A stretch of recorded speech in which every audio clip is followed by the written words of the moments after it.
Hello everyone, कैसे हैं आप सब। आई होप सब बहुत ही अच्छे होंगे और अपने अपने एग्जाम की तैयारी कर रहे होंगे।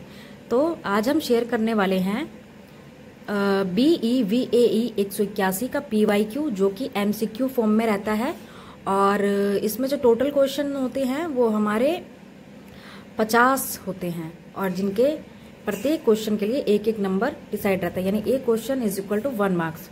ठीक है। और अगली बात ये कि कितने जो होते हैं इसमें तैयारी करके जाते हैं जो लॉन्ग टाइप क्वेश्चन होते हैं उसकी, लेकिन मिल जाता है ये वाला MCQ, तो हम ऐसी गलती नहीं करेंगे। और 50 क्वेश्चन हम आज डिस्कस करने वाले हैं इस वीडियो में। ये जून 2024 का PYQ है और अगली वीडियो में हम जनवरी 2025 का PYQ भी अपलोड कर देंगे। तो होने वाला है निम्नलिखित में से कौन सा प्राकृतिक पर्यावरण है। तो देखिए यहाँ पे जो फसल क्षेत्र हो जाता है ये मानव निर्मित है, अभ्यारण्य भी मानव निर्मित है, पार्क जो है ये भी मानव द्वारा निर्मित है। तो ये तीनों ऑप्शन हमारे हो जाएंगे गलत। और वन जो होता है ये प्रकृति द्वारा दिया हुआ पर्यावरण है, तो इसको हम प्राकृतिक पर्यावरण कहते हैं। तो इस हिसाब से हमारा पहला क्वेश्चन होने वाला है 3-1। अगला है नियतिवाद की अवधारणा किसने विकसित किया। तो नियतिवाद की जो अवधारणा है वो फ्रेडरिक रटजेल द्वारा दी गई है या इन्होंने ही विकसित की है नियतिवाद की अवधारणा। अगला क्वेश्चन होने वाला है हमारा निम्नलिखित में से कौन सा 17 सतत विकास लक्ष्यों में से एक नहीं है। तो देखिए 17 सतत विकास लक्ष्यों में से सिर्फ एक नहीं है, वो है गुणवत्ता, स्वास्थ्य और देखभाल। ये नहीं है, बाकी जलवायु है, गुणवत्ता की शिक्षा है, लैंगिक समानता, ये सभी चीज है। परंतु इंसान का जो पर्सनल स्वास्थ्य और देखभाल है वो 17 सतत विकास के लक्ष्यों में से एक नहीं है, बाकी की तीनों है। ठीक है। उसी प्रकार से अगला क्वेश्चन है जीवन का अस्तित्व औसत समुद्र तल से डैश मीटर से अधिक नहीं है। डैश यानी कि 9000 मीटर से जब ऊपर जाते हैं, समुद्र तल का एक लेवल होता है, देखते होंगे स्टेशन वगैरह पे लिखा होता है समुद्र तल से औसत हो जाए इतनी। तो उसी प्रकार से समुद्र तल से 9000 मीटर अगर हम ऊपर जाते हैं तो वहां पे कोई भी जीवन का अस्तित्व नहीं है। अगला क्वेश्चन है हमारा निम्नलिखित में से कौन सा जलीय वातावरण में कोशी स्तर V पर रखा गया है। तो इसका सही आंसर जो हो जाएगा वो हो जाएगा प्लवक, ये V स्तर पर रखा गया है। अगला क्वेश्चन हमारा है जीव मंडल में सल्फर का मुख्य भंडार क्या है। तो जीव मंडल में जो सल्फर का मुख्य भंडार है वो मिट्टी और तलछट, इसका राइट आंसर हो जाएगा मिट्टी और तलछट में सल्फर का मुख्य भंडार अधिक होता है। वायुमंडल में सल्फर थोड़े ना पाया जाएगा, ना ही पाया जाएगा आपका जीव में और ना ही सागर में। तो इसका सही आंसर है मिट्टी और तलछट में। उसी प्रकार से अब हमारा 7 क्वेश्चन को देखेंगे तो यहाँ पे जो दिया हुआ है पारिस्थितिकी अनुक्रम में मध्यवर्ती समुदाय चरण को क्या कहते हैं। तो इसका सही आंसर है क्रमक कहते हैं। उसके बाद में अगला क्वेश्चन है चींटीखोर विशाल उड़न गिलहरी और स्लॉथ पाए जाते हैं। तो कहाँ पाए जाते हैं, ये पाए जाते हैं उष्ण कटिबंधीय वर्षा वनों में, उपोष्ण में नहीं पाया जाता। देखिए 3 प्रकार का होता है ना, तो बीच वाले हिस्से को हम कहते हैं उष्ण, इसको अगर 3 भागों में बांट दिया तो बीच वाले हिस्से को हम उष्ण कहते हैं। तो यहीं पे पाए जाते हैं चींटीखोर, विशाल उड़न गिलहरी और स्लॉथ, जैसे कि हम इसके सही आंसर पे टिक करते हुए चलेंगे। और अगला है हमारा एक ज्वारनद मुख एक संक्रमण कालीन क्षेत्र है जो प्रतिनिधित्व करता है, किसका प्रतिनिधित्व करता है। इसका सही आंसर होने वाला है ज्वारनद वाले का, ये नहीं होगा, ये नहीं होगा, ये भी नहीं होगा। सही आंसर है ज्वारनद के भौतिक वातावरण में छोटे बदलाव का वो करता है, प्रतिनिधित्व करता है। अगला है अप्रैल और जून के महीने में कौन सा बायोम अत्यधिक गर्मी और तेज हवा से अधिक शुष्क होने का अनुभव करता है। तो इसका सही आंसर जो हो जाएगा मरुस्थल बायोम।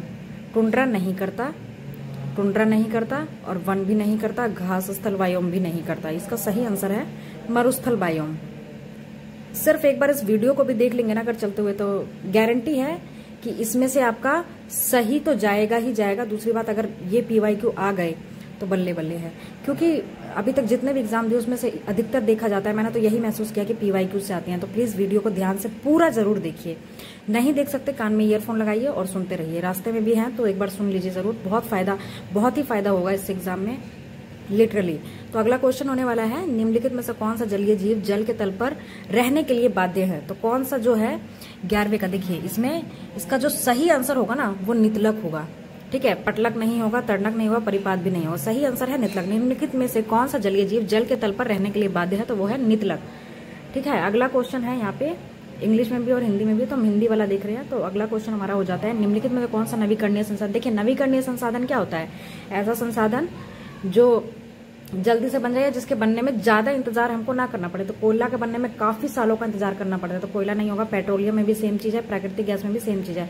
वन जो है हमारा लाखों साल तो इंतजार नहीं करना पड़ता, हाँ 10 से 20 साल या 30 साल का इंतजार में हम एक वन का निर्माण कर सकते हैं।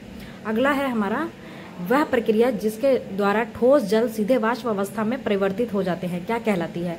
वह प्रक्रिया जिसके द्वारा ठोस जल सीधे वाष्प प्रक्रिया में वाष्प अवस्था में परिवर्तित हो जाती है, वो होती है उदर्वपातन। उदर्वपातन, जैसे कि आप नमक को तवे पे रखिए और वो जो नमक है डायरेक्ट गैस की अवस्था में उड़ जाता है, तो उस प्रक्रिया को उदर्वपातन कहते हैं। अगला है निम्नलिखित में से कौन सा भारत में पारंपरिक जल प्रबंधन प्रणाली नहीं है? तो देखिए इसमें से बांस से बूंद सिंचाई भी होती है, ये भी होती है, ये भी होती है। ये है एक नया स्प्रिंकलर सिंचाई, ये भारत में नहीं होती है। अगला है निम्नलिखित में से कौन सा मृदा अपरदन को नियंत्रित करने का उपाय नहीं है? इसका सही आंसर जो हो जाएगा, देखिए घास झाड़ियों पर अगर पेड़ उगाएंगे तो उनकी जो जड़ें हैं वो मिट्टी को पकड़ के रखती है, तो ये तो नहीं होगा। तट के साथ चौड़ी दीवारों का निर्माण करना, ये भी सही है। इससे अगर दीवार का निर्माण करेंगे तो मिट्टी जो है कटने से रुकेगी, ये भी सही है।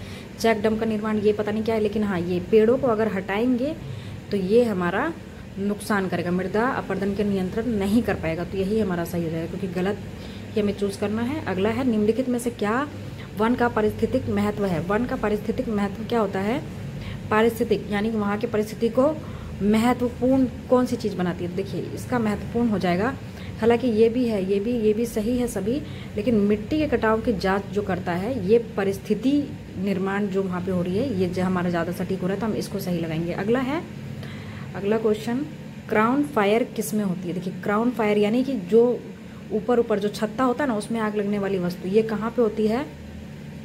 तो घन जंगल में होती है, मतलब जहाँ ज़्यादा घने होते हैं ना, ऊपर में आग लग जाती है। जैसे कि आप देख सकते हैं एक तरीके की शेप वाला पेड़ होता है ना, तिकोन टाइप का, तो वहाँ पे ज़्यादा क्राउन मतलब क्या होता है? ताज में आग लगना, यानी पेड़ का जो छत्ता होता है उसमें आग लग जाना, तो वो घन जंगलों में ज़्यादा ये प्रक्रिया देखी जाती है। अगला है निम्नलिखित में से कौन सा आदिवासी और अन्य वनवासियों को सक्षम बनाता है? तो ये सक्षम आदिवासी वाला हो जाएगा, वन अधिकार अधिनियम 2006। ओके, अगला क्वेश्चन हम देखते हैं, हॉटस्पॉट किन क्षेत्रों में होती है? होता नहीं होगा, इसका सही आंसर होगा उच्च स्थानिकता। हॉटस्पॉट उच्च स्थानिकता को कहते हैं हॉटस्पॉट। अगला है निम्नलिखित में से किसकी भारत में अधिकतम आनुवांशिक विविधता है? तो अधिकतम आनुवांशिक विविधता है आम की, भारत में अधिकतम आनुवांशिकता विविधता आम की है। निम्नलिखित में से कौन जैव विविधता के मूल्य का उपयोग है? जैव विविधता का मूल्य का उपयोग कौन क्या है?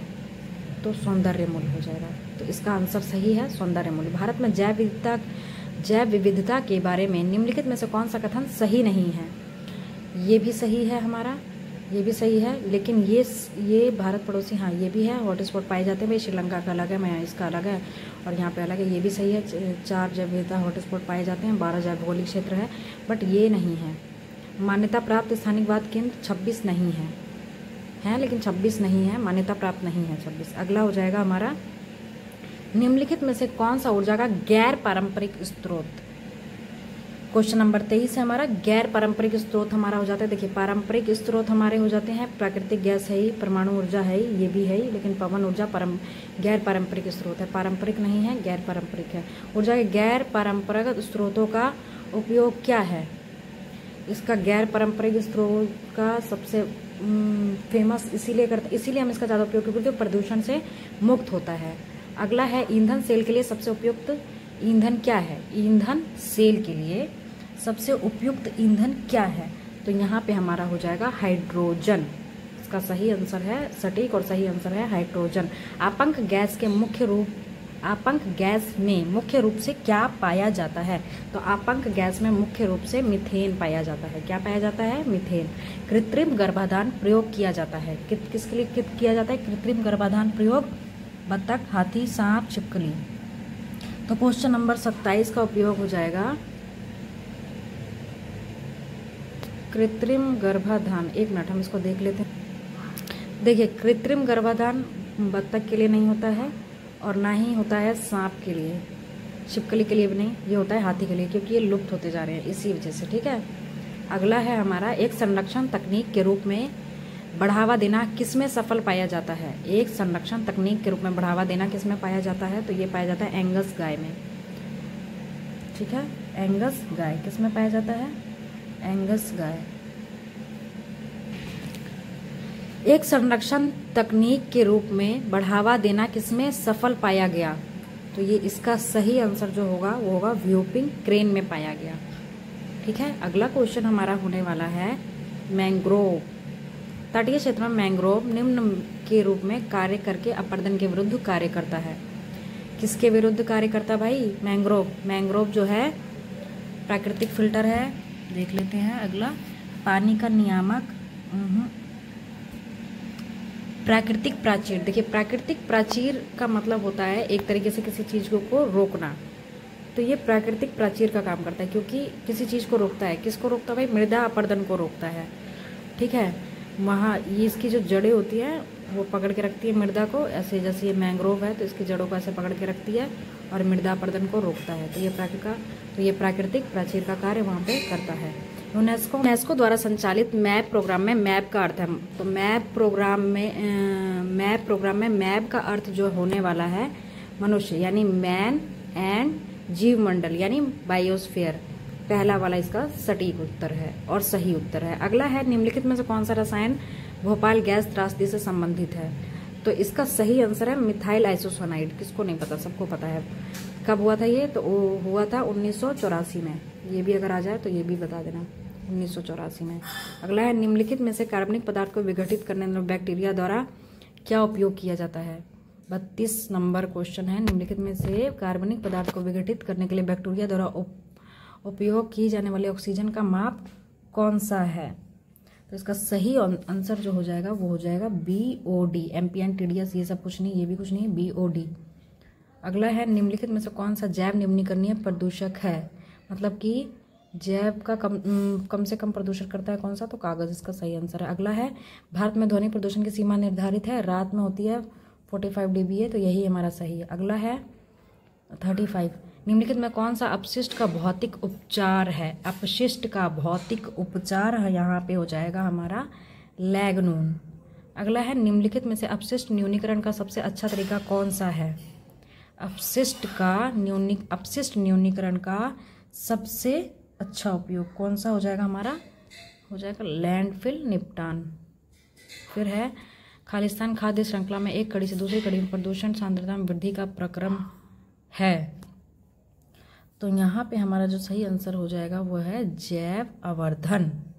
अगला है 4 स्थान ABCD में वर्षा का pH मान दिया, उस जगह की पहचान कीजिए जहाँ अम्ल वर्षा का। देखिए, एक pH स्केल होता है, अगर 5.5 ये 5.6 ये बीज का मात्रा का, इससे कम हो जाता है तो अम्लीय हो जाती है, इससे ज़्यादा हो जाता है तो क्षारीय हो जाती है। तो 5.6 से कम कौन सा है? ये, तो यही हमारा सही आंसर हो जाएगा। अगला है किस दिन को ओजोन परत के संरक्षण के लिए अंतर्राष्ट्रीय दिवस के रूप में मनाया जाता है? सही आंसर है इसका 16 सितंबर।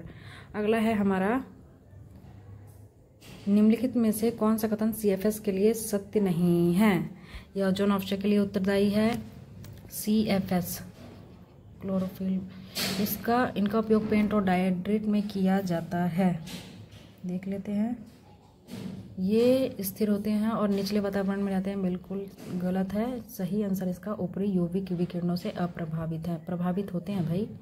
हमारे संविधान में पर्यावरण संरक्षण का प्रावधान किस वर्ष में आया था? तो पर्यावरण का जो आया था संरक्षण का प्रावधान वो सबसे पहले आया था 1976 में। अगला क्वेश्चन हमारा NBA के तहत स्थापित किया गया है क्या? NBA के तहत क्या स्थापित किया गया है? तो पर्यावरण संरक्षण अधिनियम। अगला है निम्नलिखित में से कौन सा लुप्तप्राय प्रजातियों की संरक्षण परियोजना का हिस्सा नहीं है? ये सभी हैं, ये भी है, हाथी भी है, ये भी है, तभी तो कृत्रिम गर्भाधान होता है। और ऊंट जो है ये नहीं है, तो यही हमारा सही हो जाएगा। ये बाकी तीनों यहाँ पे गलत ऑप्शन हो जाएंगे। जो नहीं है वही सही है, जो सही है वही हमारा नंबर है। रोग की उत्पत्ति के अध्ययन को कहा जाता है? रोग की उत्पत्ति के अध्ययन को क्या कहा जाता है? तो रोग की उत्पत्ति के अध्ययन को एटियोलॉजी कहते हैं, एटियोलॉजी।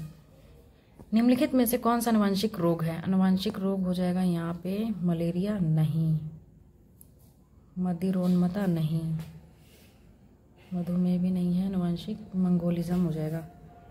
ठीक है, अगला है, अब ये लास्ट स्लाइड है। निम्नलिखित में से कौन सी भूवैज्ञानिक आपदा है? ये भी नहीं, ये भी नहीं, भूवैज्ञानिक। भूवैज्ञानिक यानी भू से आने वाली आपदा, ये भी नहीं, भूस्खलन होगा, भूवैज्ञानिक आपदा। अगला है चंडो प्रसाद भट्ट, किसके साथ जुड़े हुए थे? चंडो प्रसाद भट्ट जुड़े थे चिपको आंदोलन से। ऊपर मत जाओ, चिपको आंदोलन से जुड़ा है। कौन सी विचारधारा मानती है कि प्रकृति माँ है और उसे वश में नहीं किया जा सकता? तो ये कोई विचारधारा नहीं हो सकती सिवाय भारतीय विचार के। ये एक भारतीय विचार है जिसमें प्रकृति को माँ माना जाता है। पर्यावरण निर्णय जो कुछ जातीय समूहों को प्रभावित करती है निरूपित करता है क्या?